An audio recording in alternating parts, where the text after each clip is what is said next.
Hey, y'all. Welcome into another edition of the Barton and Bud podcast. We probably need to start this podcast by giving a special shout out and congratulations to Barton Simmons, my normal co-host, for becoming a hashtag girl dad for the third time. Beautiful baby girl born, Friday, I think it was. And mom and baby are doing well. Very excited about that. And Barton was very gung-ho that he was going to be able to podcast all throughout the paternity leave. And Luke and I, or my manager, Luke Stampini, said, "Hey, just in case, make sure somebody else is available." And talked to Barton last night, and he said he had really not slept yet in about 4 or 5 days now. So enter the picture, Josh Pate. Josh Pate, you know him of Late Kick and Late Kick Extra podcast and YouTube show. Josh, what's going on, man? You guys, let me take my gum out first. You don't chew gum on the show, do you? It is yeah, I mean, it's great to be here. I sent Barton a text yesterday. I told you, brother, I don't know if you've seen the news on Twitter, but you had another kid. So congratulations. And he took it exactly how you would think he'd take it.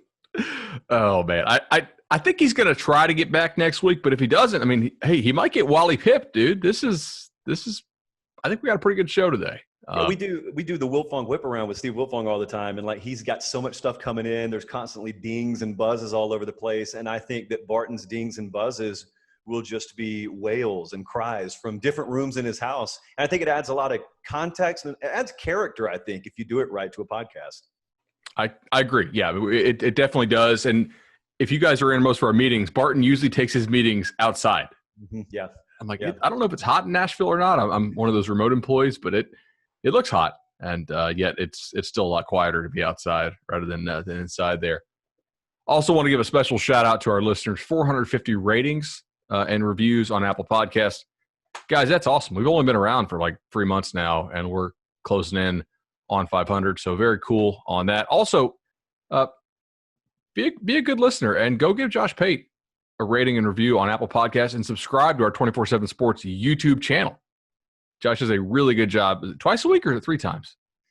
Bud, we're twice a week right now. We would love to make it 3 times a week, which is, of course, largely contingent on there being a football season. And I don't think you and I are in the camp just yet of saying, screw it, we're going to torch it to the ground and just talk about, America's Got Talent for the next 12 months. So, yes, we are very hopeful, football season, and very hopeful we'll be able to go to the 3 nights a week format.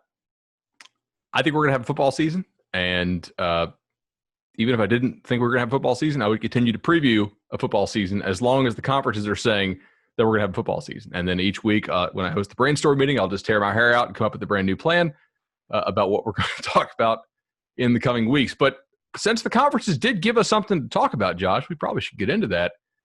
Conference-only scheduling announcement coming so far from the Big Ten and the Pac-12. What was your reactions? I don't think we've had a chance to talk about this yet. My reaction was not surprise at the announcement or the spirit of the announcement. It was just the timing of the announcement. And I think that's kind of the feedback. Brandon Marcello's done a ton of great reporting on this, and that's largely the sentiment he echoed from a lot of people from the SEC to the ACC. I know Chip Brown over at Horns 24/7 had a lot of insight from the Big 12 side of things. And everyone's reaction, I didn't hear anyone say, how dare you switch to a conference-only format? It was a bunch of, could you not have given us a little heads up? I mean, we were essentially in the break room this morning talking about this over coffee, and you didn't mention a word about it. So, I mean, I understand it. And I also understand on the other side, the pushback from fans who understandably want to know, hey, how come FSU can't go to Florida 5 minutes away, but they could potentially play a game against Virginia Tech? And once you get that explained to you, it makes more sense.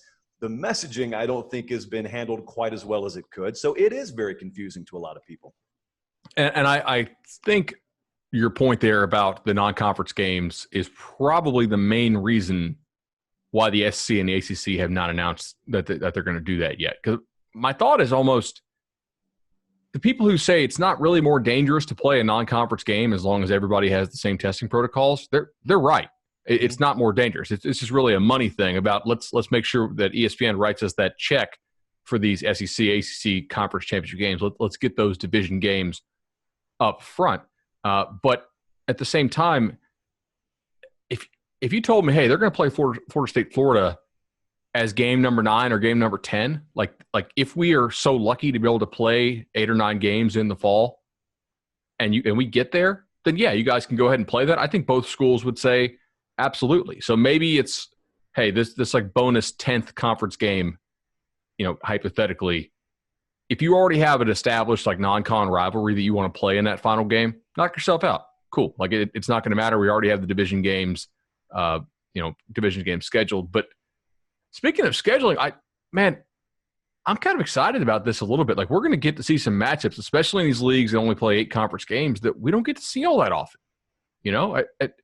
What are some games, if you ran the SEC or the ACC, that you'd want to say, hey, like I think we should probably look into scheduling this because this is going to be fun for the fans?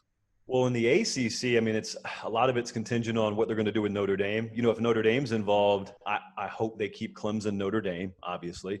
I'd love to see like a Notre Dame, North Carolina. I'd love to see Clemson, North Carolina in the regular season for that matter. But I mean, where I grew up and what I grew up covering. So I always gravitate towards the SEC. And it seems like Alabama and Florida meet about once every third decade. And so I'd love to see a matchup like that. I'd love to see both Florida and Georgia play both LSU and Alabama.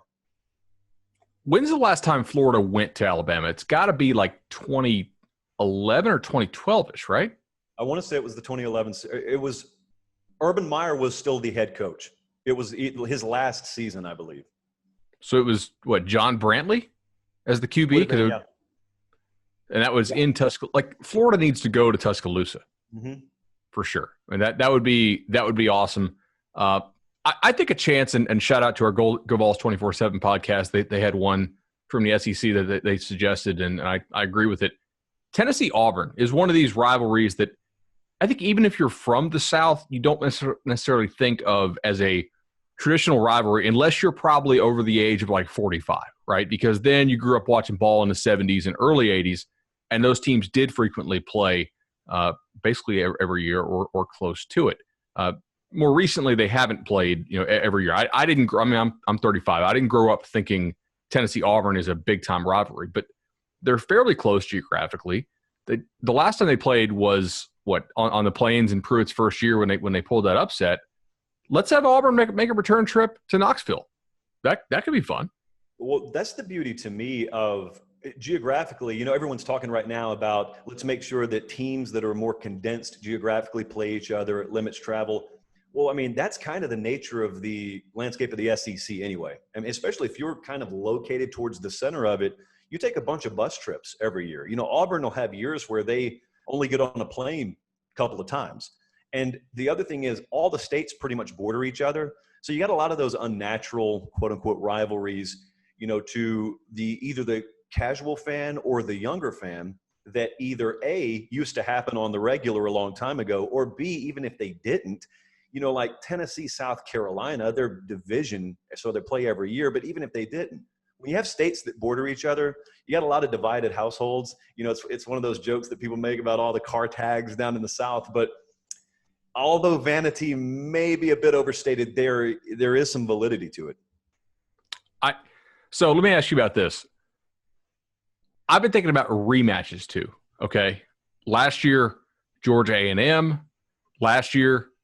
And to go another conference here, Penn State loses at Minnesota. Yeah. I want to see some flips here. I want to send Minnesota to Penn State. Penn State just took Kirk Soraka, the offensive coordinator from Minnesota, and I want to see Georgia have to go to Aggieland and go play over there. I mean, 100,000 fans or not, it's still not an easy trip to make. I mean, a little bit easier without fans in the stands, obviously, but like those just in my mind stuck out as two potential like a rematch and revenge opportunities. Think about this too. Like we were talking about this in our editorial meeting the other day, the potential spectacle of just deciding this format. It's likely that they'll bungle it and not capitalize on the spectacle of it. But if they were to do like an NFL schedule release, and if you're going to, let's just say best case, a 10-game conference slate in the Big Ten or the SEC, you're playing your division, so that's 6. But that is leaving 4 sort of wild card opponents for LSU or 4 wild card opponents for Georgia. How are they selected? Is it just blind lottery? Is it, as I've heard Brandon Marcello suggest, is it kind of looking ahead on who you would have played over the next few years and trying to work it in that way. Who goes where? Who gets left high and dry with no return trip when we return the schedule back to normal? Like, that would be new, fresh, salivation-worthy content that we haven't had in quite a while.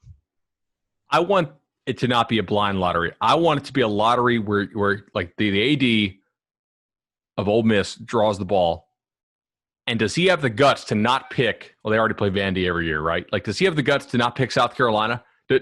Now, granted, he's not going to sell any tickets probably if we're assuming there's not going to be fans in the stands. But like, if you're him, do you say, "Hey, give me Georgia," right? Like, I want that top matchup, or do you think they're like, "Hey, give me that there's no automatic wins for Ole Miss, but give me that close to automatic win."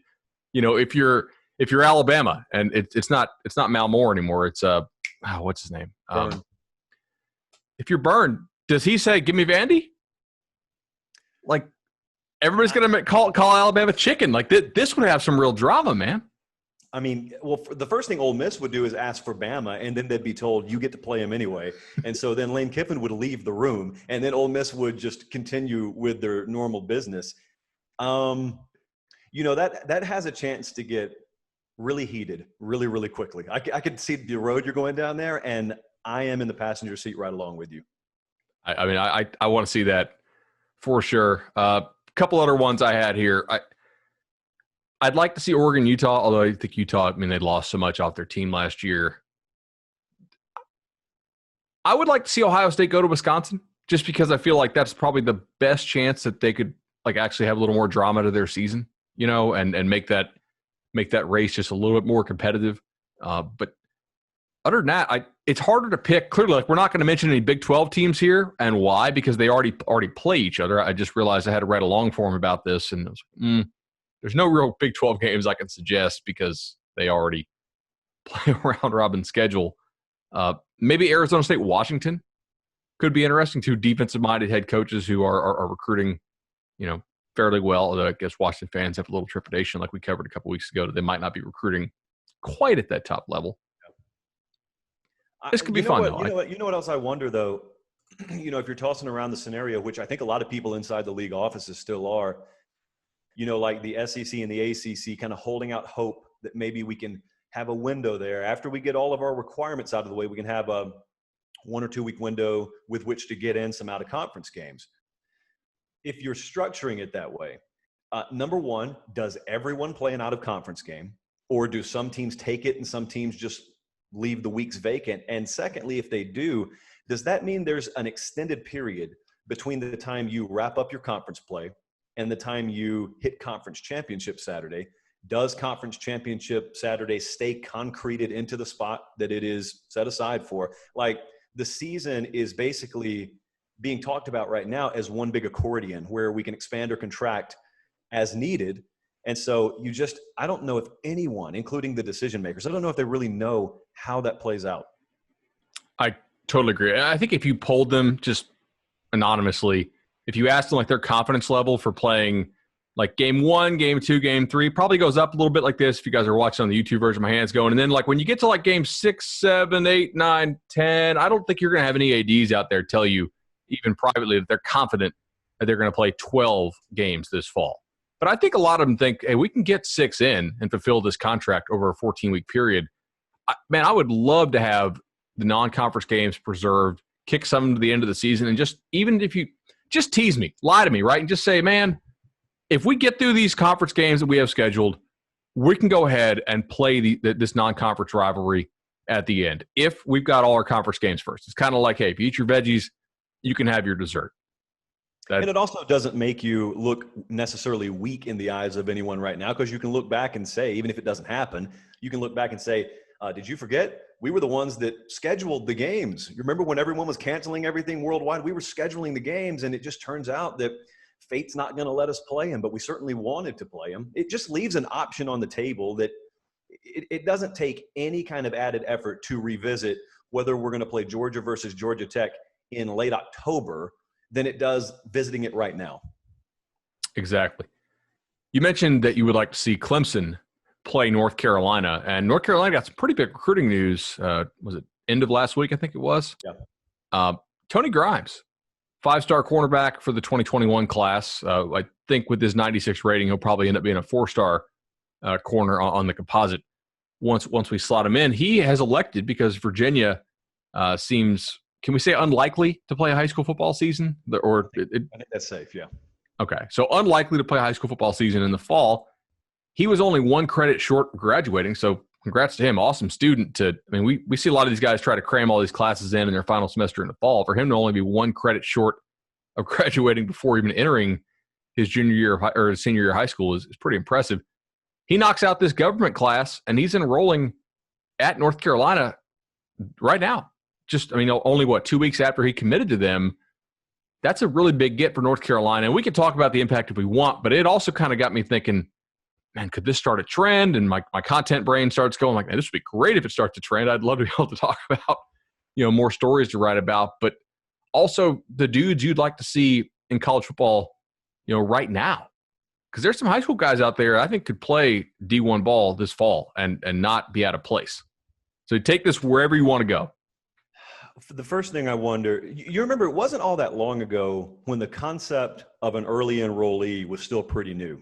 And it was one of those deals where you talked about, hey, there's this one kid at Alabama. There are these couple of kids at Florida State. They're missing their prom. Like, they're already on campus for spring ball. Then half of your class ended up doing that. Then for the blue chip kind of programs, a majority of your class was doing that. And so you wonder, okay, well, then what comes next? And I guess what could come next is maybe people looking at what he's done, what Tony Grimes has done when they're in 10th grade, and saying, I could be on a track to doing that. And while it's true that a lot of, true freshmen in college are not built to play in the NFL right away, you and I occasionally see 10th graders, especially at certain positions, that could make an impact. 11th graders, and especially 12th graders, could make an impact right now in their junior, senior seasons if they were at the college level. So the first thing that hit my mind is, I just wonder, is that isolation? Like when kid from Montezuma, Georgia, linebacker, committed to Georgia, held out, very big name, and I'm blanking. Not Rice. The guy for the Bears. Yes. Oh, what is? This is embarrassing. Gosh, how do we not know? Like, we're not editing this out either. We deserve this. Oh, the dude who got a ton of money for the Bears and was really smart about his rights. Yes. Well, he took but it was committed to UCLA, if I recall, and then didn't go to UCLA, and then took it all the way until it was basically time to make a decision. And everyone was worried, okay, well, is this going to make signing day irrelevant? Well, it didn't. Like a majority of guys didn't go that route. So maybe a majority of guys want to enjoy their senior year of high school, at least part of it, and they don't go this route. But I always wonder, like, how many people are paying attention to this? How many people latch on to the concept? Now, the question is there actually clearly, like, if you make Smith. it Roquan Smith, there we go. Yes, and then also Demetrius, who's still on Georgia's team, Robertson. I think. Yeah, he committed to Cal, and then was he going to sign or was he just going to enroll? There was some stuff there as well. What was he going to delay? He delayed his decision, I believe, for a while, didn't he? Yeah, that was weird. That was a kid out of Savannah. He went out there, and then his brother was there. But as soon as he went out there, like, the word around the state, it's like a water cooler, an entire state, was he's not a fit out there. Like, I don't think that's going to last. And lo and behold, it didn't last. So, Josh, I think that there's a risk-reward play here, right? The reward is Tony Grimes can get to the NFL as a 20-year-old if he goes and balls out at Carolina. The risk is that he's entering college too quickly, right? And I don't think he is. I'm just saying, just in general, hypothetical prospect here. Like, you might have better film to get drafted high if your college years are played at ages 19, 20, 21, as opposed to ages 17, 18, 19. So you really have to kind of balance that risk and reward. There are a couple guys I could think back through history who I thought, yeah, he could play right now. Dalvin Cook, seeing him in the state championship game run for like almost 400 yards against Armwood, a team that was loaded with D1 stars. I was like, yeah, I don't really think he needs to play this high school year. By the way, if you guys can find this for me, there's a hidden film that I want to find. Dalvin Cook did not play ninth grade ball for Miami Central. He still played Optimist Club ball. Wow. And I really want to see these, probably the most ridiculous highlights ever, right? I've heard about him, but I think so. Like, I want to see him kill Optimist competition as a ninth grader. So him, and then DJ Williams, a guy who signed with Miami. He was out of, was it Sherman Oaks, or it was one of those California powerhouses back in the 90s. I was talking to some college coaches, and they're like, yeah, he's a guy who could have probably gone and been a special teamer in the NFL at 18. I'm like, okay, that's pretty solid. That's lofty. We got some guys in this year's class, though, who I think could actually impact college football in a non-insignificant way this year if they could just do this. And my guy would be Trayvon Henderson. I mean, obviously, Ohio State lost their top running back to the NFL. Man, I'm going to be bold here. I think Trayvon Henderson would start for Ohio State from day one if he was on their team this year. I know they just got Trey Sermon, but I don't think you're alone there. And that's one of those positions. When you talk about transitional high school to college, when you talk about that journey, I mean, we're not talking about left tackle necessarily. Like, you're talking about a position where skills translate very readily if you're talking about top end skill. And, you know, quarterback, it used to be sacrilege to even suggest that. But then more and more, I mean, we had that stat. I don't know what it is right now, but like there was a decade-long period where a majority of the national championship winning quarterbacks were first-year starters, if not freshmen, first-year starters. So like all of a sudden it became in vogue to suggest, hey, all of a sudden now kids can come out of high school with the way offenses have been simplified and they can play.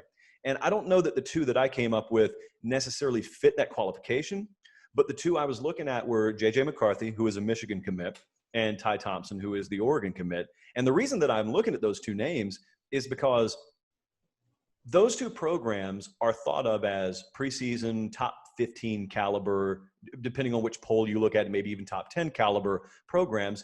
But I don't necessarily know that I see many people mentioning either in championship or playoff conversations. And it's because of question marks, maybe other places, but mainly question marks at quarterback. And everyone, it seems like I talk to, well, let me take that back. Most people with Oregon that I talk to, like, they're really looking forward to Ty Thompson. They saw him at Elite 11. They loved him. They're really looking forward to him. And it's kind of, we'll be good before he gets here. But when he gets here, it's like this secret key that unlocks another door for us. And I think some Michigan folks, I got some Michigan buddies who feel the same way. Now, I know maybe they're fairly high on McCaffrey, and I'm not saying he's going to bomb this year by any stretch of the imagination. But, I mean, if we're asking the question, what does it take to fulfill the potential of that fan base's expectation? I think the ceiling of a J.J. McCarthy is probably a lot more likely to do that. Would we get that from him in what would be his senior year in high school? I have no clue. But those are the two names I wrote down. Josh, that is bold going quarterback, and I agree with you, though. I think the situation and fit at those schools makes your scenario very interesting. Like, not to crap on Dylan McCaffrey. In fact, I think he probably can be a good player. I don't think he's going to be the savior there. I think if he was going to be that level of player, he probably should have been able to beat out Shea Patterson, who didn't have that great of a year last year. Like, there wasn't a big quarterback debate, if I recall, in the preseason last year. Everybody thought it was Shea. And I just think we would have heard, like, hey, this is really close. Like, this is going to go down to the final week of training camp. And we really didn't hear that. So maybe we'll be wrong on McCaffrey. We got a 4-star review on iTunes, I believe, for not showing the love to McCaffrey. So we do like McCaffrey. We don't love McCaffrey. And he does have an iTunes account, apparently. Yeah. Or family. I mean, we know he has known family members, right? I mean, Look, here's the way to look at that. I had this done to me one time, and it just opened up new doors. When you're trying to make the case for a quarterback that a lot of people think is good to be elite or close to elite, just ask yourself this. Like, if you're a Michigan fan, if you took McCaffrey right now and you made him the quarterback of Penn State, how much more scared would you be of Penn State? And the answer is probably not that much at all. So if you put him in someone else's uniform and you can kind of strip the bias and strip the emotion away and ask yourself, like, how scared would I be if I had to play him? The answer is probably not scared of McCaffrey. Probably not scared. Respect him, probably don't fear him. And you got to, if we've learned anything lately, the programs that are winning in the playoff, they've got the fear factor at quarterback. There's no doubt.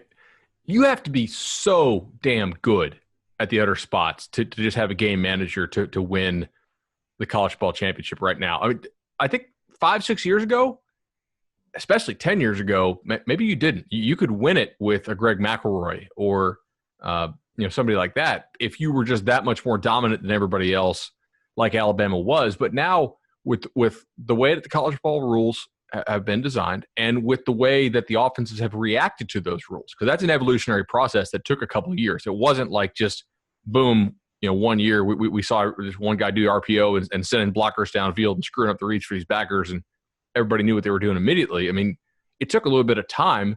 People kind of thought what Hugh Freeze was running at Ole Miss was a gimmick, and it was not a gimmick. It was just taking advantage of how the rules are drawn up, and the realization that no, for the most part, the officials cannot catch blockers who are 5 yards downfield as opposed to 3, and it's very much worth the risk of getting a penalty to get the reward to get some of those defensive players way out of position to hit those explosive plays. You got to score like 40 plus points consistently not against great defenses, but against good defenses. You probably need to be able to hit that 40 mark, and it's hard to do that with just a game manager at a QB. You're right. Look, right now, the best example is Georgia. Georgia's not recruiting at a good level. They are an elite recruiting power right now. And they didn't have merely a game manager at quarterback. I think people would describe Jake Fromm as maybe a tick up from what a Greg McElroy had been from a talent perspective. And yet you saw them on the field against LSU. Now, granted, they were a little bit banged up by that point, but defensively, they were pretty much full go. And you saw what they were. And listen, Bud, they didn't play a bad game. I was sitting there watching the game in person. They didn't play a bad game, and they still got totally drowned in the second half. So ask yourself this. If that approach cannot be perfected by one of the best recruiting powers in America, how should I expect my program to be able to do it? And they were grabbing the hell out of LSU. Like, their plan was basically like, guess what?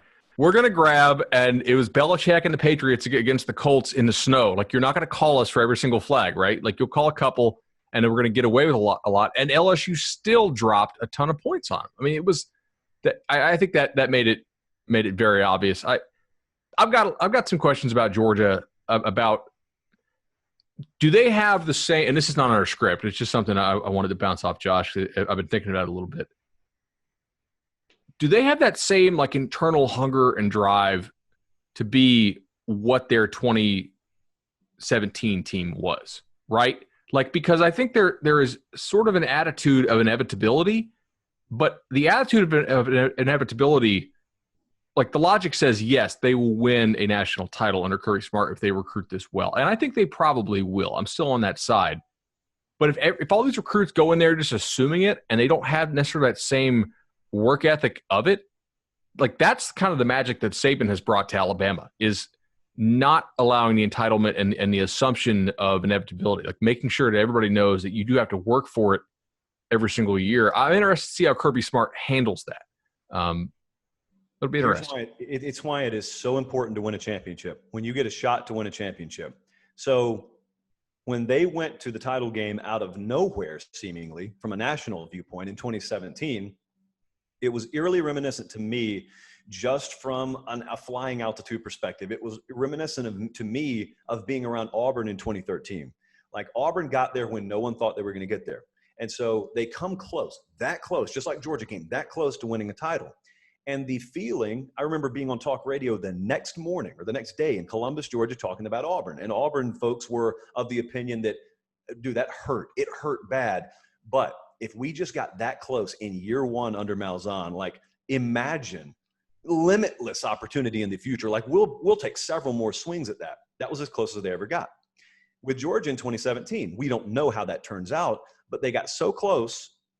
And I'm of the belief that you don't have to win a championship for a certain level of, I don't know if complacency is the right word, but it's the word I'm going to use in lieu of finding a better term, to sneak in.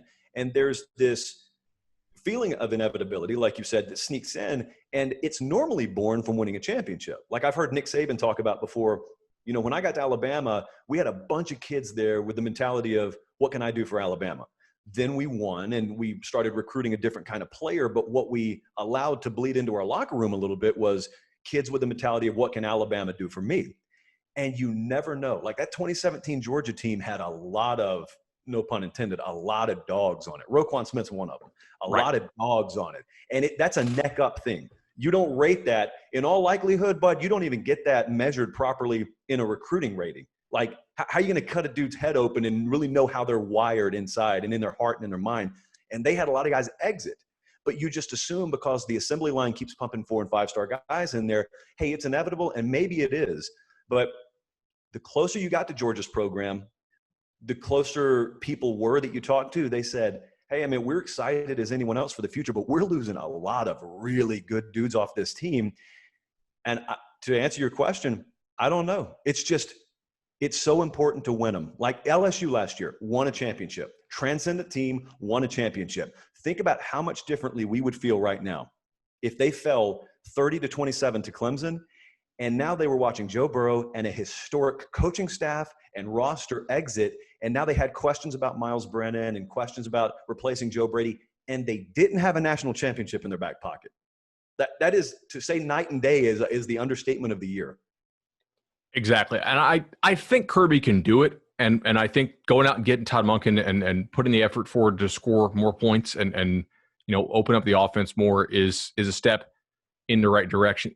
My example, and it was actually the team on the opposite side of 2013 Auburn, right? Like that 2013 Florida State team had been back when Jimbo was like fully engaged and really into it.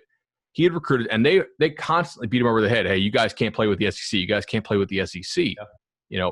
And when you talked to them after the national title game, that was their thing. It was like, hey, we really went out and improved it. And that 2014 team they had was more talented than the 2013 team, but it didn't have LaMarcus Joyner. It didn't have Telvin Smith. It didn't have Timmy Jernigan.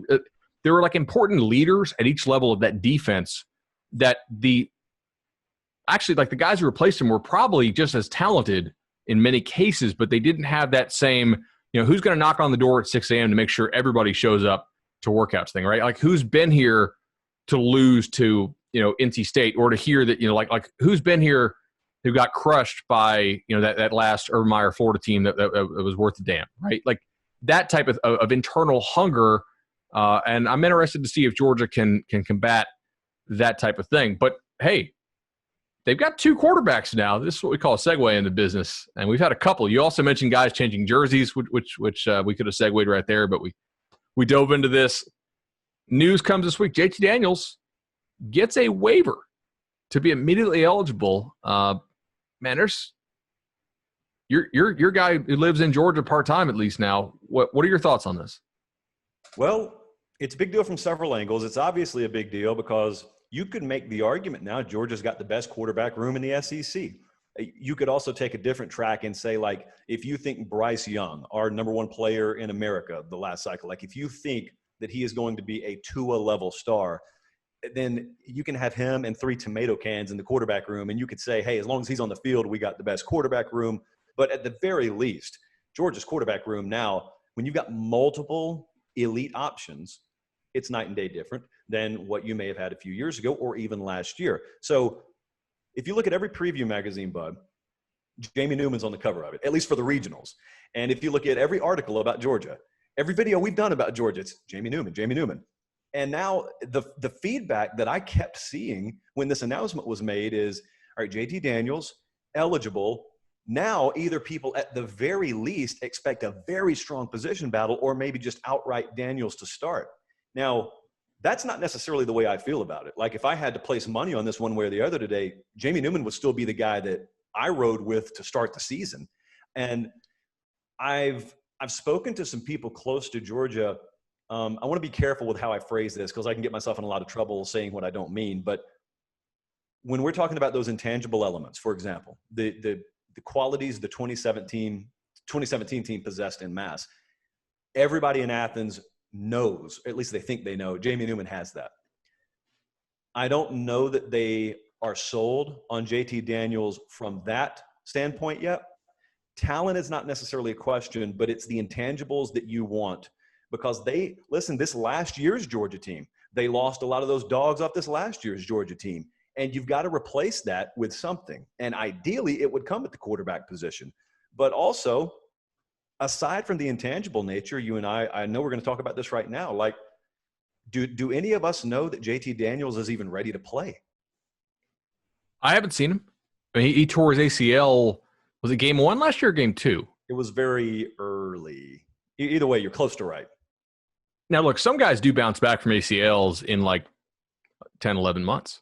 But that's not necessarily the rule. It's not a 10-month injury. It's still generally, 12 to 14 months, sometimes a little bit longer, just depending on the complications of it.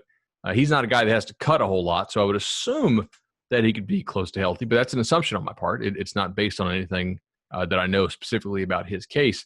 We were discussing in the editorial meeting the other day, what if we do an article on the top players who could benefit from the season being delayed? Basically guys who got hurt mid-season last year or who got hurt in off-season conditioning or spring who might not have been ready to play come September, but will likely be ready to play come October or November, or more ready to play come October or November. And I think Daniels would have been number one with a bullet most likely there if we had known that he was going to be immediately eligible. Now, this just makes me so much more confident in Georgia's quarterback position because I know both these guys have talent, and I know that the winner of this beat out somebody who is legitimate competition, whereas I don't think there's legitimate competition at the quarterback position elsewhere on that roster if you didn't have Daniels for Newman to battle against, assuming that Newman's healthy. I mean, I remember, and it just, and you know how rarely I use this word, but it flummoxed me. There you go, write that one down. When this announcement was made, when Daniels transferring, when that announcement was made, I was very surprised, as surprised as I've been in a long time at the sport of college football, that I looked at our inbox when I was getting ready to do that next episode of Late Kick, and I had some Georgia fans actually questioning the decision to take him on Kirby Smart's part because they said, ooh, man, like, what does this tell Jamie Newman? And what if this decreases the confidence level of other guys in the quarterback room? And it's like, are these emails coming from the actual planet Mars? Like, do you have no concept of how the elite programs operate? The elite programs, man, like if you're not being told in the living room, I'm going to try to recruit guys just as good as you. Like, at the second you step on campus, I'm getting kids to try and take your job. Like, if you're not being told that, you're being lied to, because whether you're being told that or not, they're trying to do it every single day. So it's so nice. Like, it's why I don't take part in this whole quarterback controversy talking point that a lot of other people, that's a road a lot of people go down. It's not a controversy when you have multiple qualified options. That's just called depth. It's no different than outside linebacker. It's just depth.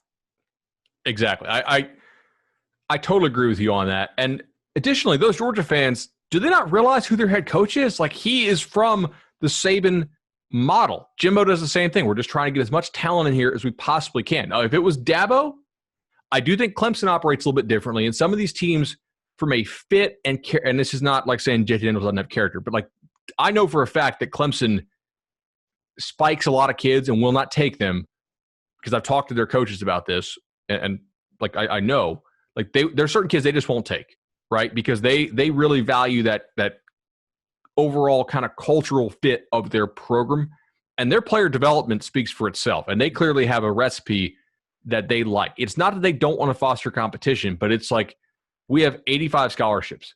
We will give 5 or 6 of them to knuckleheads, but they better be the best, like, most talented dudes on the roster. And then we're going to have the other 79 balance out those 6, right? To where they kind of feel that shame if they're acting out because the rest of us are pretty much in line and doing the right thing. I'm not saying that kids at other programs are not doing the right thing, but it's very clear that, like, Georgia's method is let's stack talent and let the talent compete against each other. Like, period. That's what they do. And that's just another example here with the quarterback position. And they have a window to win now. This defense, like, this could be the best defense Kirby Smart has ever had, including the defenses he coordinated at Alabama. Look, I'm of the opinion that you want to talk about a shift in the overall direction of college football. Oklahoma was, I think, ahead of the curve in a lot of ways on this. I'm not saying they're the first program to ever take a high-profile transfer at quarterback, but I mean, like, they got on a roll there for a little while where it just looked like Lincoln Riley, he was going to give the cursory look to the high school ranks for quarterback talent. But, man, like, they essentially outsourced their quarterback recruiting and development to other college programs and then let them get ready down there or over there, and then we'll take them here. And the thing about it is, you know, you can only be an A+ in so many categories. And let's say you're an A+ defensive staff, you're an A+ in your overall recruiting, but let's just say maybe either your quarterback development or the talent evaluation at the quarterback position, let's say you're a C+ in that category. That doesn't mean that it's going to be handcuffed, and it doesn't mean it's going to be a handcuff for you for the end until the end of time. If you're a program like Georgia, like, I'm not sure JT Daniels is the first and last time they do this. I mean, if they've got everything else humming and the transfer portal becomes a more attractive option year over year for quality quarterbacks who just don't like the situation they're in, I don't know that they don't visit this every offseason. They have a guy like Brock Vandagriff coming in, 5-star from the high school ranks, but it's like you said, it's like we just said, that doesn't mean that they don't look elsewhere. And so you just keep stacking and stacking and stacking. And when I know they are very burned by the Justin Fields, Jake Fromm thing. So that's the fear in the back of a lot of people's mind is, well, what if we get talent on campus, then we choose the wrong one and the right one gets away and he goes on to rub it in our face and we watch him in the playoffs while, we're at home. I understand that, but like, I mean, are you going to let one perceived bad decision impact your decision-making until the end of time? That's a great question. I would say clearly their answer is no. Also, with the quarterback position specifically here, we are not seeing transfer players go high in the draft at any position but one. Mm-hmm. And that one position is quarterback. And I think part of it is because it's probably easier to determine who the best player is at your non-quarterback position because it's so much based on athleticism, height, weight, speed, and the technique which you can evaluate. I do think there's a certain, like, when the lights come on aspect to quarterback play that makes it more difficult to choose who is the right guy. For instance, I know that Jimbo was seriously torn about Jake Coker and Jameis Winston because Coker had a really good fall camp that year before the 2013 season. And then obviously he transferred. He won a national title at Alabama, but they're not similar players. And I know that because of private conversations he had with guys who he doesn't know I know, right? Like, he was seriously torn. Now, he picked Jameis, but it was fairly close. It can happen at quarterback that is close. And I think Georgia will continue to try and get the best quarterbacks in the transfer market because they should. Like, that's the one position I think you absolutely should be constantly looking at it. Man, maybe somebody didn't evaluate their guy the right way. Maybe. Here's a question for you. Speaking about fit, if Monken is at Georgia 2 years ago, are they starting a true freshman Fields? Is that system more conducive to what Fields wants to do than what Jake Fromm could do? Does he ever transfer? I think it's a really good question. It's the most fun kind of question because no one can be wrong because it's hypothetical. So, I mean, we could do like an entire part 2 of the show on this. But it's always it rubbed me the wrong way a lot when people who enjoy the benefit of hindsight wait a year or 2 years before they decide if something was the right decision or wrong decision. Because I'm telling you right now, like, I got a bunch of Georgia buddies back home who at the time Fromm was starting over Fields had no problem whatsoever trafficking in message board rumors about Fields' character. Okay. And so they were all on board with the decision. And then Justin Fields transfers and they end up not winning a championship with Jake Fromm. And now all of a sudden, Kirby Smart, he's got to show it to me, man, because that was a serious error in judgment a couple of years ago. And what you're saying about Jameis Winston and Jake Coker, like, that's a really, really good example to bring up from recent history. And I had a guy that may be in position to evaluate this kind of stuff explain it to me like this one time. You watch the overall trajectories of those two different careers. I mean, Coker won a national championship, so it's not like he was a bum, but you would clearly say Winston ended up being the more talented of the two with a much higher upside. I said, how could you not just see that? And Jimbo Fisher's a quarterback, offensive guru. Like, how can you not see that? And he said, if you stand at home plate on a baseball field and, like, you look at the foul lines and you just take it out to the edge of the dirt, so where the grass starts, like, how far apart are those foul lines? And it's not very far apart at all. But then he said, let those lines continue till they get to the fence.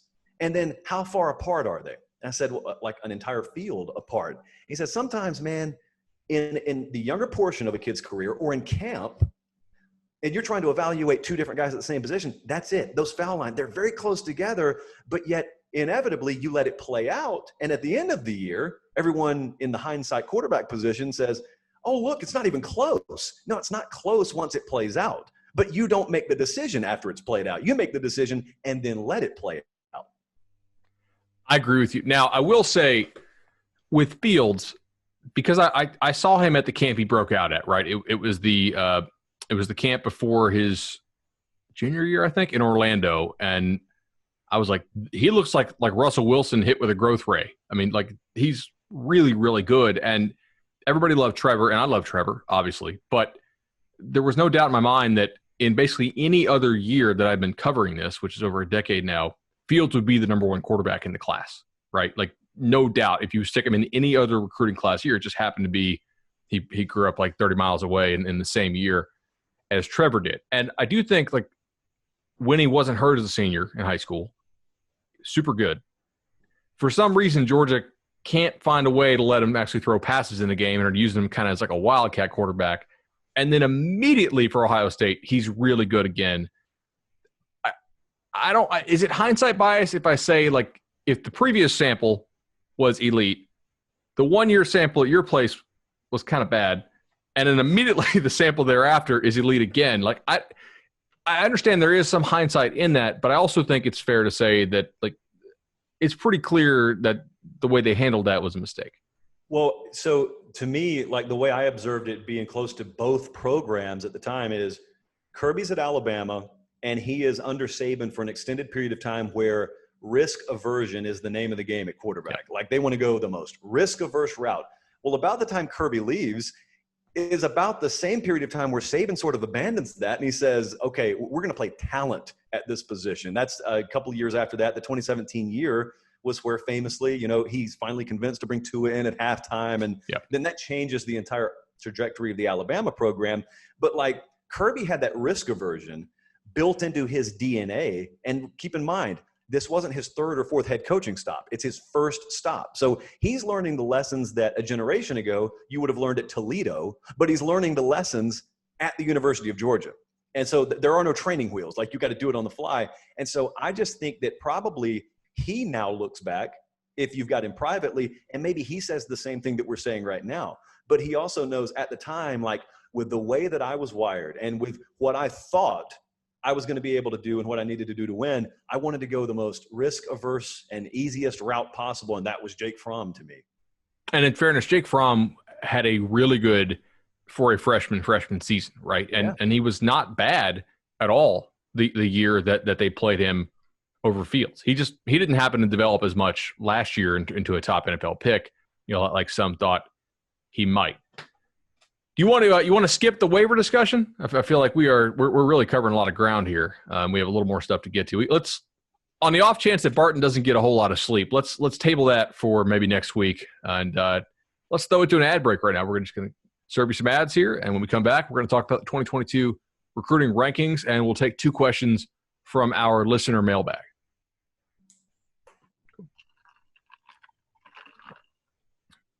Let me know when you're good.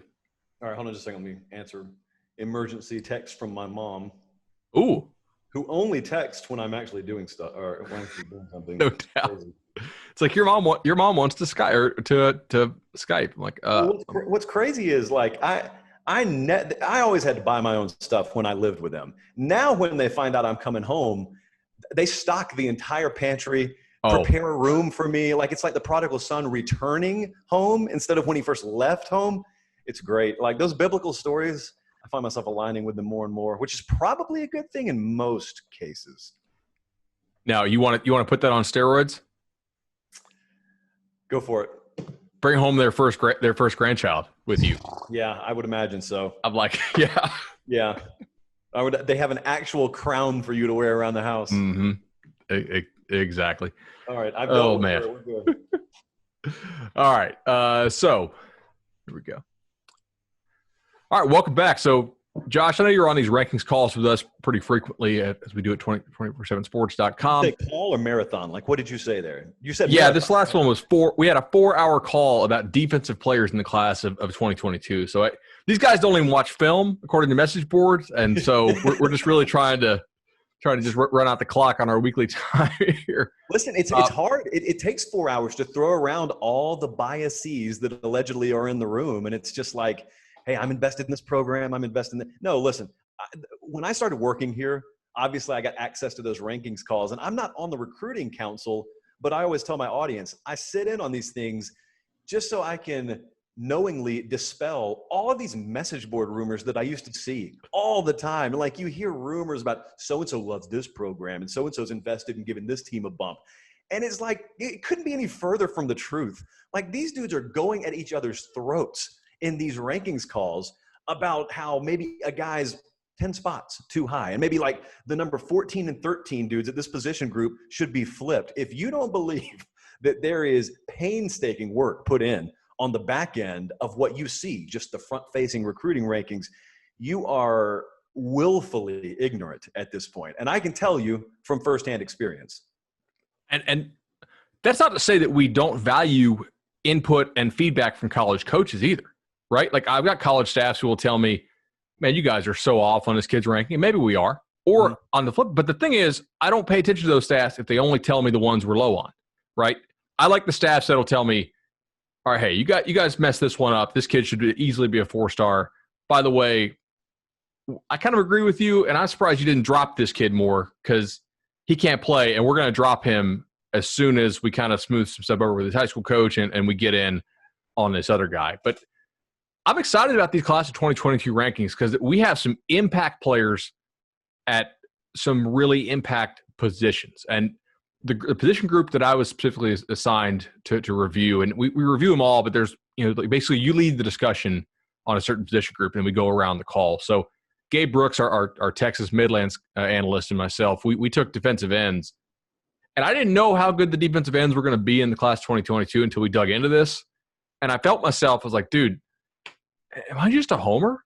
Because I see 3 or 4, maybe 5 guys who have legitimate 5-star potential in this list. Like, this is pretty crazy. We already have our number 1 player, Shamar Stewart, as a 5-star type.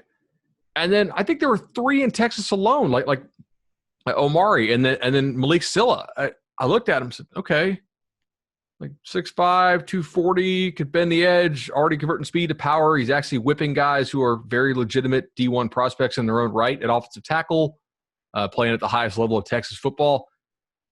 If you don't like this DNs class for class of 2021, you got something coming for you for 22. This is a loaded group. Correct me if I'm wrong. You're looking at sophomore film, correct? Yeah. You are looking at sophomore. Do you imagine, man, like, I was not a small kid in high school. Like, I was probably well above what the male height and weight average would have been at my high school.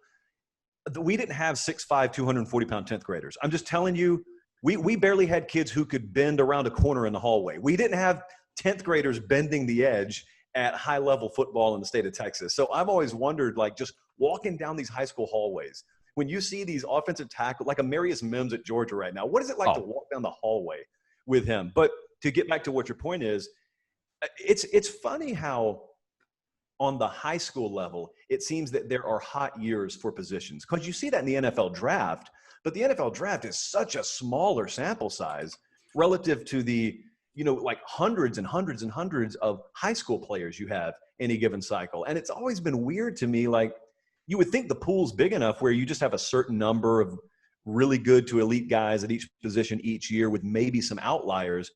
But it sounds to me like you're saying night and day difference, 2022 cycle versus 21 cycle at that particular, like, edge rusher position. Yeah, it's really good to see this many guys this early, right? Because they're probably not going to go anywhere. Some of them may not turn into 5-stars, but these kids we think have 5-star potential are probably not going to end up as 3-stars.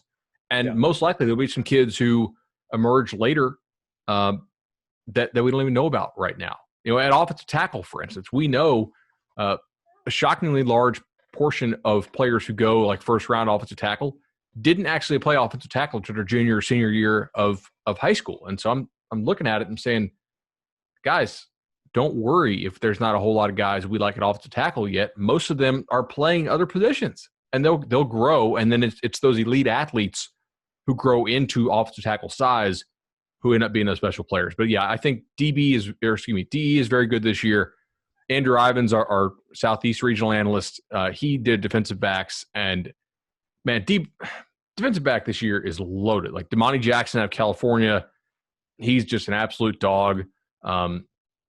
Travis Hunter of Georgia, down in your neck of the woods, really, really nice corner Earl Little Jr., I think, is a very nice player. By the way, remember the name Marvin Jones? Played for Florida State? Yeah. It was probably the last linebacker, maybe Arrington did, to finish, well, I guess Mateteo, to finish as like a legitimate Heisman finalist. Mm-hmm. His son is like 6'5", 2.25", and pretty freakishly athletic already. So that's a name to watch out for. Marvin Jones Jr. 2022 class? Yeah. Wow. All right, let me write that down. Mm-hmm. Let me ask you this. No one knows how it's going to play out necessarily, but like we've potentially got an extended time of high school athletes being away from normalcy. And so with college, it's a lot more regimented. I mean, you're already dealing with more developed athletes, but at the high school level, maybe not so much. And I wonder, like if you know how like sometimes if you're in science class and like they cut down a tree and you're looking at tree rings and like they could point to you, hey, there's a drought year right there because you see how the ring's different and it's thinner or it's fatter. Is there any concern, or have you guys even discussed in the evaluation process looking at a guy's high school career evaluation wise and noticing that gap, like that different looking tree ring on a guy because he missed very critical development time in the 16 months between his 10th and 11th grade years or whatever? Like, I wonder if that's something that's actually going to be a thing you have to look at down the road for kids who are in high school right now. I think it will. There's a lot of implications for this. I mean, I texted Barton the other day, good luck with the delivery and whatnot, but also, hey, we probably should not be putting out our final rankings until March, or maybe until April, if a large number of states don't play high school ball until the spring. I mean, imagine evaluating a sample set where half your states are playing high school ball in the fall and half of them are playing in the spring, and you're putting out your final rankings in January. Like that's incomplete. And also, if you did put them out on a regular schedule, what the heck are you going to evaluate for 22? Like you haven't seen some of these 22s in forever. So I think from that standpoint, it'll matter a lot as well for us evaluating. Flipping it on its head, though, for schools, if we don't move signing day, I don't think we have to move early signing day, right? I think there's some kids that know where they want to go that schools will green light to take, and maybe schools will be a little bit more conservative about who they take this year in December. We'll see. And I don't think you need to push back early enrollees. That's fine. I don't think if we're playing mostly ball in the spring, I don't think we need to have February signing day. I think we should move that probably to April, just for this year, so that everybody can kind of get a really good feel for where they sit, how good they are, be able to see you play as a senior. Because if you don't, I think what we'll see is a pretty massive transfer wave both up and down, because the bust rate and conversely, the rate at which maybe a school like a Bowling Green signs a kid they shouldn't sign, right, as far as way too good for them, he wants to transfer out and transfer up. I think we'll have a tremendous transfer market about 18 months from now if we force all these kids to sign without playing their senior years. Well, I mean, if you don't do that, like the alternative is multifold. One, on the negative side, as you said, I don't think it's a very difficult pitch to coaches to say, do you really want the wave of consequences that are going to inevitably come from this? Number two, I've heard you talk about this before. What you're essentially doing, if you keep the signing dates as they are right now, early is fine, like you said, but keep the regular sort of finish line signing date as it is.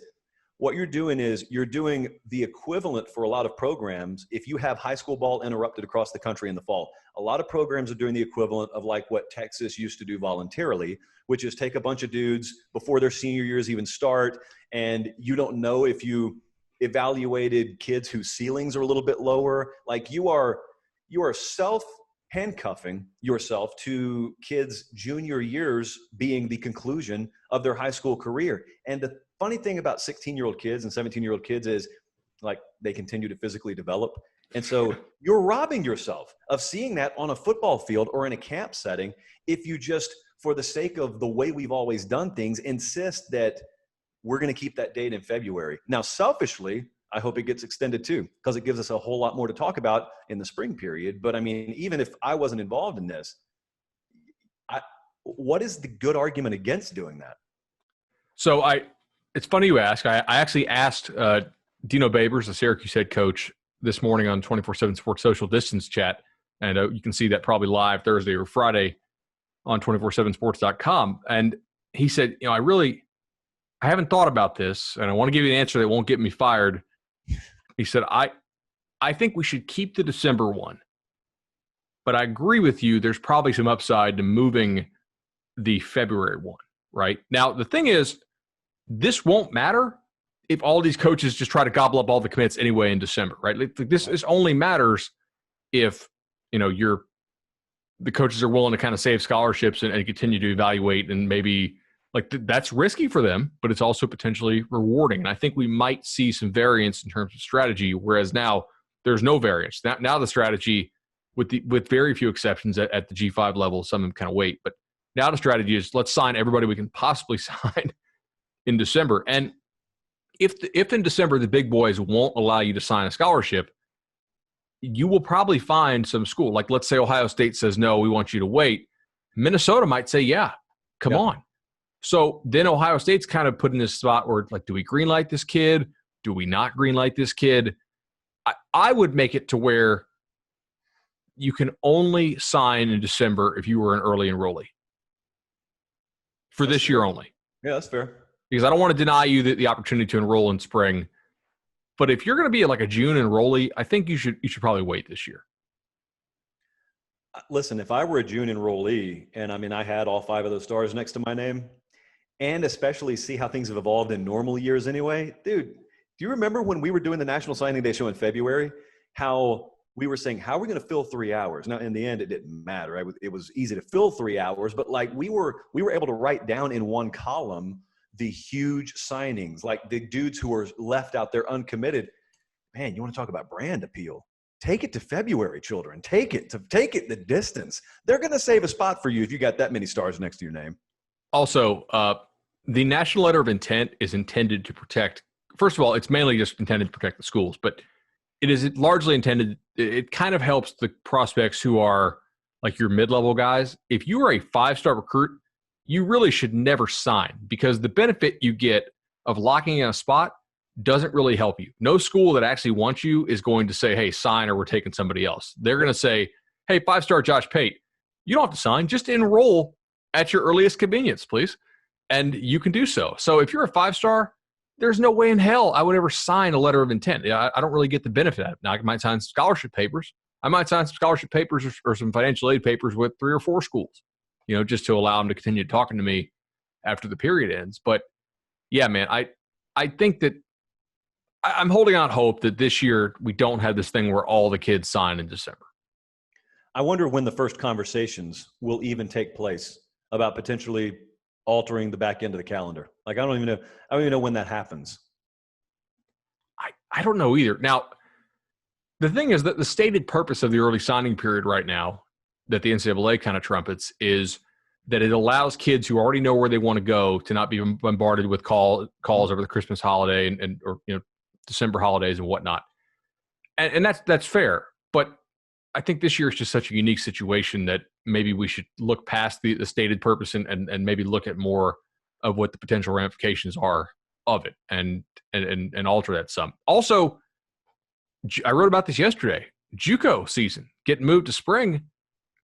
People don't know this. A lot of JUCOs redshirt the first year they get on campus at junior college, and then they play their second year.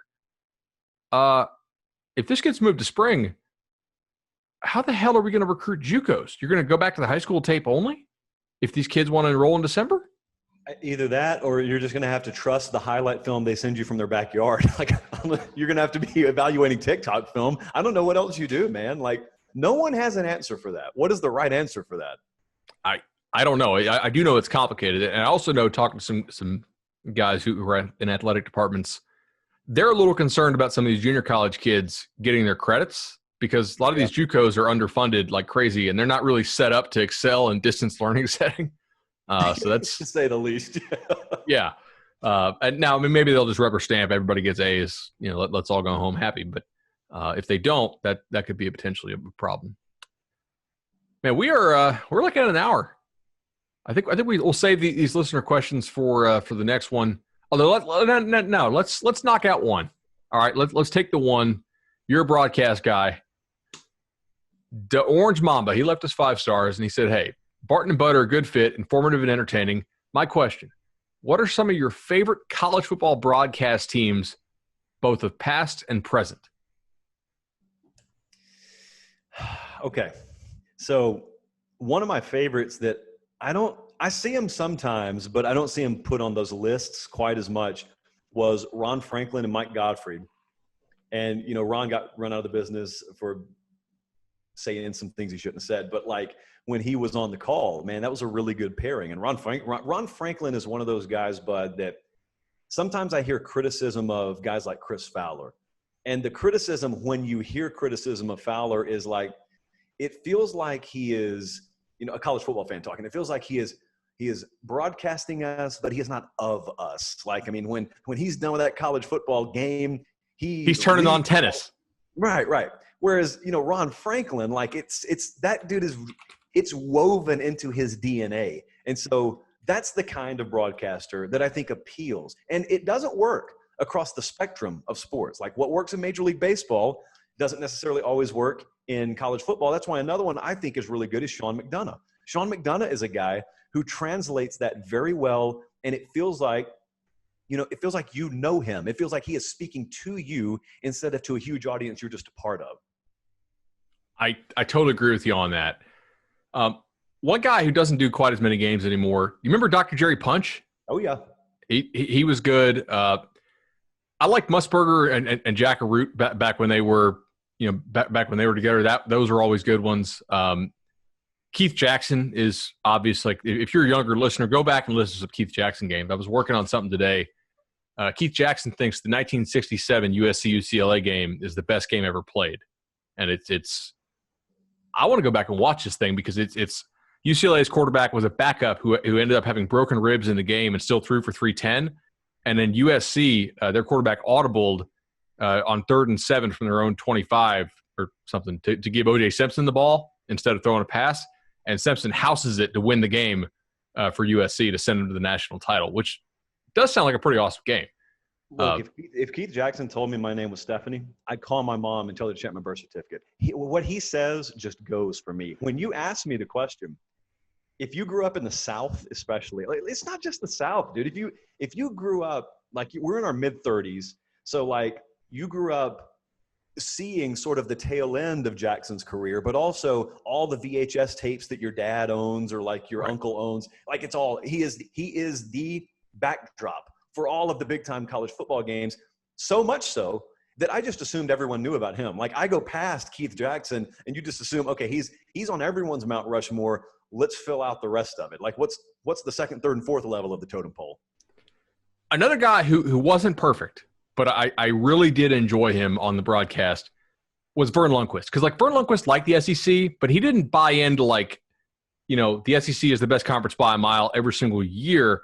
And he also would poke fun at his employer. And so I go back to 2003, and this is actually not even a football thing. It was during the basketball championship, and they had Lundqvist, pretty sure this was Vern, calling the game. And I forgot what game it was, but CBS had like one of those like in-house movies, and it was either I think it was Spring Break Shark Attack or Locusts, right? But so Vern had to read the promo for this, and he's like, "Don't forget, at 6 o'clock on the East Coast after 60 minutes, it'll be locusts." and I don't think he realizes his mic is off, and he's like, "What the hell?" Just wow, yeah. Oh man, it just always stuck with me. Like that's live TV for you, right? I like, if you work in our business for any length of time and you broadcast or I did talk radio in the South before I started doing this. So like every Monday morning, people want to talk about two things. They want to talk about that Saturday's games and how much they hate Gary Danielson. That's the two things that they want to talk about. And so I've never had a problem with Danielson. Never had a problem with him. I always loved Vern Lundqvist. And like for me, my teenage years, early 20 years, that's the soundtrack with which I remember for a lot of the big games I grew up watching. The reason I never cared about the criticisms of like Vern Lundqvist and Gary Danielson is because a lot of the criticisms would be like, "Oh, he's stupid." Well, why is that? Well, like he called Rolando McClain Orlando McCain one time. Like, I don't really care. You're supposed to get the names right. I've got it. He gets the moments right. Like Vern Lundqvist nailed all the moments. There was never a time where a big play happened that determined a game, and ultimately someone sees, and then you watch the replay and say, Vern didn't really bring it emotionally there. Like, he was always there. And with Danielson, the reason that I've always appreciated him is because a lot of the folks who can't stand Gary Danielson are people who should really be listening to the home radio broadcast of the game. Like, Danielson's a dude who is in full degaff mode when he's in the booth. That's the kind of guy I like. I don't need someone I agree with all the time. I like someone who will be a little bit critical of my program every now and then, because there is no perfect program. So if you're going to be honest, by default, there are criticisms for every program. There are players that anyone would get attached to. Like, they slurped Tim Tebow for 3 years. So did everyone else. Like, who wouldn't have done that unless you were a Georgia Bulldog fan or FSU fan? Right, exactly. A couple other guys I like. I think Brock Huard does a really good job as someone who's a little bit younger, more contemporary. Just from being around a lot of the big games, in the Southeast and somewhat nationally, like, you notice people who really work for it, and like Holly Rowe could just slack off if she wanted to and doesn't. You know what I mean? Like, she's there early, like she's working the sources. I think Maria Taylor does a really good job of that too. I don't think people realize how hard it is to do sideline stuff and do broadcast stuff and pregame. Like, that's a really intense schedule that they keep. There's a lot of good broadcasters. If you want to know how good a sideline reporter is, one of the names that we have listed already told me this one time. If you want to know a good sideline reporter, just look at what they're wearing on their feet. Because some people are there for style, and some people are there to get in work. And if you look at like Holly Rowe or Maria, like people like that, they may do their intros and they may do their stand-ups wearing heels or whatnot, but as soon as that ball is kicked off, it is the quickest footwear, the best and most comfortable fitting sneakers they can find. Because, dude, you are putting in some work. You're going, like, I witnessed one time, you'll have an injury and you'll be on the opposite 30-yard line, and they'll be in your ear telling you, we're coming to you for a 20-second hit after this next play, and you don't even know what happened. So you can't walk across the field. You got to hoof it through the end zone, and then you got to get over there. You got to get an update, hopefully from a trainer. And also, Bud, you have to go on national TV, and you have to talk without doing that right there. That's not easy. It's hard. It's barely easy to do a podcast like that. It's very hard to do it on the field. And most broadcasts do not staff 2 sideline reporters. No, they do not. I mean, they used to sometimes, but nowadays they don't. I mean, national championship will have it, obviously, but for the most part, they don't. That is really, really tough, and it's hard to get information. I mean, like if you're doing the SEC, there's a good chance you're doing like a Saban game, and like, good luck getting one of those trainers to say exactly what it is to you. Right. Like, all right, hey, I'm out of breath, and I'm reporting it's a lower body injury. Well, thanks. We saw that on the broadcast. Extremity. Now it's a lower extremity. And like, the throat slash has been banished on the football field, but you still see it on the sideline. When you ask for health updates, you'll get it all the time. No doubt, man. Oh, by the way, speaking of broadcasters missing moments, do you know Keith Jackson actually missed Woody Hayes punching the Clemson player? Tell me this story. No, I do not. Yeah, I was looking at his wiki this morning. Him and I think it was Frank Broyles. They were in the booth when Woody Hayes obviously punched the Clemson guy and eventually got fired, and they had limited replay capability. And Jackson and his analysts said that they didn't see it happen on the main feed in the booth, and they weren't able to show it to him in the booth with the replay capability that you were seeing on TV. So Jackson really kind of got reamed for this. That, like, they thought he was just being protectionist of a head coach who he was friendly with, who happened to punch a player of the opposing team on the sideline. If you guys don't know what happened, just Google that. But his claim was always like, we couldn't see in the booth and we didn't see it happen on the sideline. Look, that's the other thing. That's the reason I never criticize people butchering names. If you'll ever go in these booths, like McDonough allowed me to be in their booth for an Auburn game a couple years ago. I stayed in there for like a quarter. And then the Clemson A&M game last year, I stayed in there for a little while. It's not that we live next to each other. He's just very open about that stuff. If you could see the chaos, not even controlled, just utter chaos that is a booth. You have 2 spotters, you have a production truck in your ear, and they're talking to you constantly. And imagine trying to talk, not to someone, but to 4 million people, trying to talk while simultaneously you hear 3 other voices. You'd probably screw up your mom's name eventually, much less a roster full of like 200 names that you started memorizing Thursday, and like then you got another game coming up the next week. It's just, if they nail the moments, you've got a good broadcaster. Forget about them butchering names every now and then. Exactly. And they can't get too excited about every moment. Like they have to be able to dial it down. You have to have waves with a crescendo, right? If they're constantly excited all the time, if their voice just, peaks every single moment, it's almost like they're too anticipatory of a huge moment. Like you have to be able to realize, and I also think a good broadcaster can shut up at the right time. You know what I mean? If you go back and look at Jackson, it's Vince Young scores.